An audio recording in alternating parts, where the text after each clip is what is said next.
네, 보수 빅텐트를 세우려는 자유한국당 황교안 대표와 바른미래당 유승민 의원이 전화통화를 하는 등 보수 통합 논의가 본궤도에 오르는 모양새입니다. 민주당은 야당의 자가당착 논리라며 비판을 이어갔고 손학규 바른미래당 대표는 유 의원의 탈당을 촉구했습니다. 취재기자 연결해 보겠습니다. 정다혜 기자. 네, 민주당은 보수 통합을 추진하는 야권을 향해 비판을 이어갔습니다. 이해찬 대표는 보수 통합 얘기를 하는 야당을 보면 논리가 자가당착에 빠져 있다고 지적했는데요. 그러면서 민주당은 그런 논리를 잘 지켜보며 책임 있는 정당의 모습을 보여나가겠다고 밝혔습니다.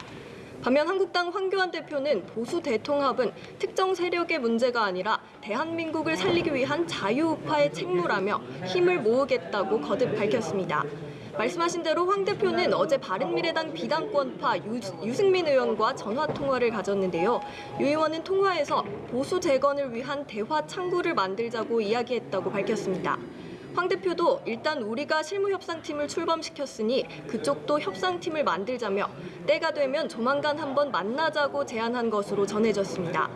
이에 대해 바른미래당 손학규 대표는 유 의원이 독단과 아집에 빠져 있다고 비판했습니다.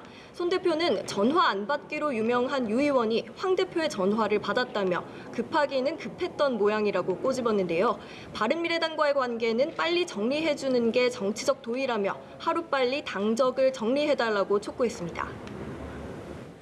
네, 정부는 오는 2025년까지 외고, 자사고, 국제고를 모두 일반고로 전환하겠다라고 어제 발표를 했는데 이런 정부의 고교 서열화 해소 방안에 대해서 정치권의 반응은 어떻습니까? 네, 민주당은 자사고, 외고의 일반고 전환은 국민의 요구를 반영한 결과라고 강조한 반면 한국당은 파락군 성역화 정책이라고 비판했습니다. 민주당 이인영 원내대표는 부모 능력이 자녀의 입시를 좌우하고 교육 격차가 사회계층 격차로 이어지는 게 현실이라며 공정한 교육제도가 필요하다고 밝혔는데요.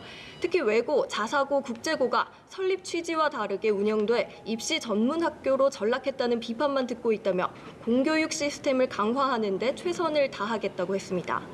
반면 자유한국당은 자사고, 특목고의 일반고 전환은 파락군 성역화 정책이 될 것이라고 비판했습니다. 나경원 원내대표는 이것은 잘못하면 서울 집값 띄우기 정책으로 이어진다며 강남 목동 띄우기라고 강조했는데요. 자사고, 특목고 폐지에 대한 헌법 소원까지 검토하겠다는 입장입니다. 지금까지 국회에서 전해드렸습니다.